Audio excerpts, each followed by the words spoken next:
Good evening, this is Robbie Garner. I'm sitting in the basement and I've been fishing for ideas it's been months, I suppose.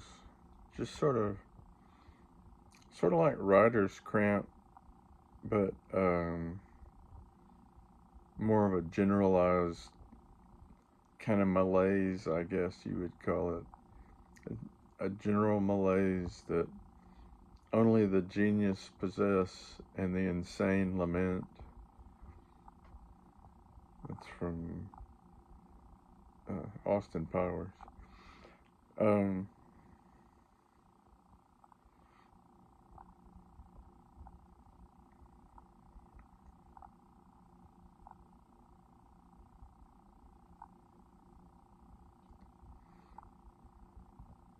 okay, excuse me. Um, uh,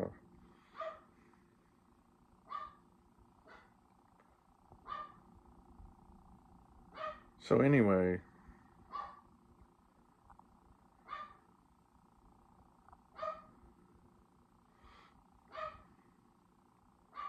so I was fishing for ideas and caught some. I have some ideas. Um, Now it's just a matter of, continuing to press forward and see them completed. Um, I started working on uh, one song today and wound up finishing three or four. Um, and I say finished. I tend to groom songs for a while, which is something I'm trying to get into more. Um, Instead of just putting out whatever comes up in the moment, sort of a mob rules kind of editing style. Um, I'm getting away from that because it it it robs you of having any self control or any real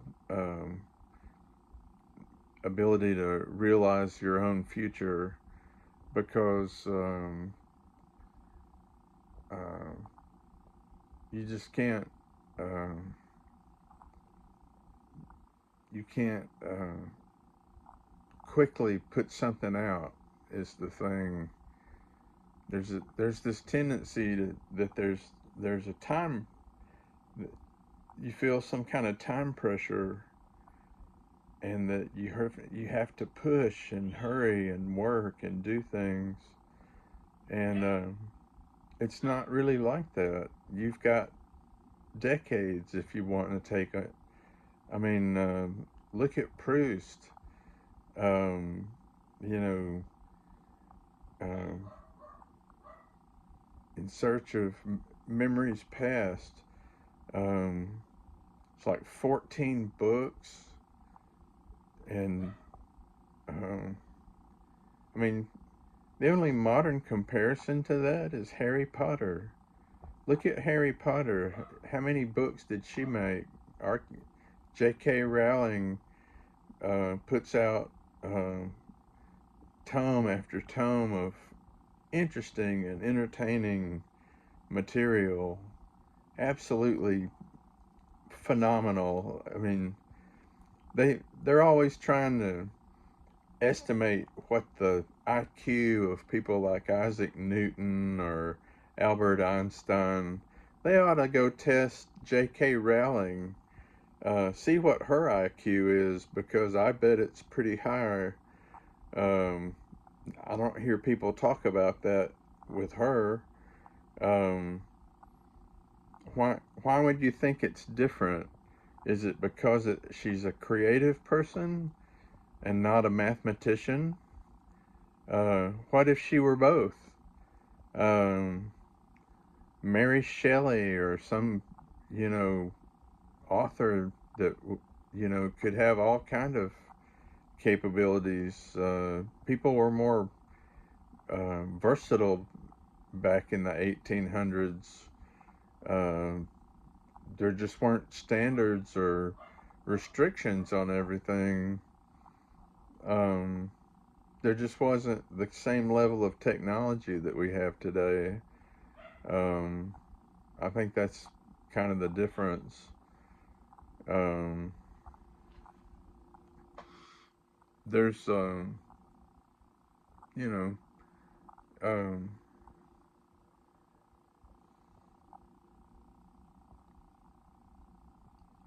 I think it sort of relates to my music in that um, I don't have a band, but I do have instruments that have a mass and a size and a location. Um, these things have to be close together and connected. I have cables running everywhere, and um, you can't um, stop. There's there's always something else that wants to be plugged in, or something substituted, or I've got it my setup down pretty pretty solid now. I've got a section of um, analog synthesizers. Um,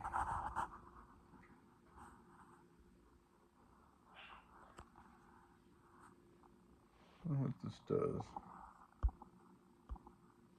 doesn't do anything apparently. Oh well.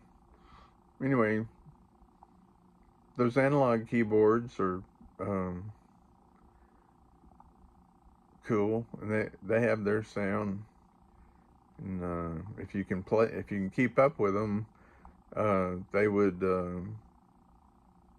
complement a sequence, and that's all very old school for me. Back in the late '80s and early '90s, we used to go to bars and take a sequencer and a computer.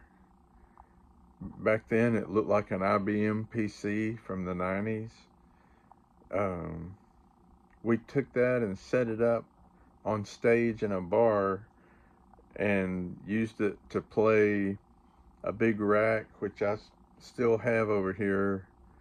Um, and the rack has synthesizers in it, and the sequencer plays them like a player piano, and we played along with that. Um, it was a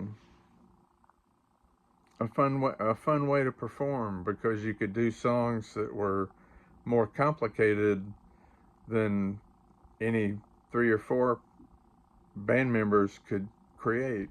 And so we had a bass player and a couple of vocalists and two keyboard players, and so we played along with the sequences that we had recorded earlier at another time, and it was fun. We had good response to it. You could do music that was very not really theatrical, but just more of a production of something. Like we did a song, "If I Only Had a Brain" from the Wizard of Oz. Everybody's heard that, and it it actually was well received in a general audience that wasn't, they didn't come there to hear Cybertech blasted into their ears. Um, so we tried to be nice about things and not hog the airwaves. Um, those were good times though. That was Flux Orsted, as we said back then, and Sam always said Flux Orsted, and it turned out he was right. he knew how to say everything. I'm not sure where he looked it up, but he always pronounced Bob Moog, you know, the Moog synthesizer. Everybody else said Moog, and I thought Sam was kind of eccentric, and then later found out that was the correct pronunciation the whole time. So there you have it. That ought to stop the story right there. Good evening, everybody. Be seeing you.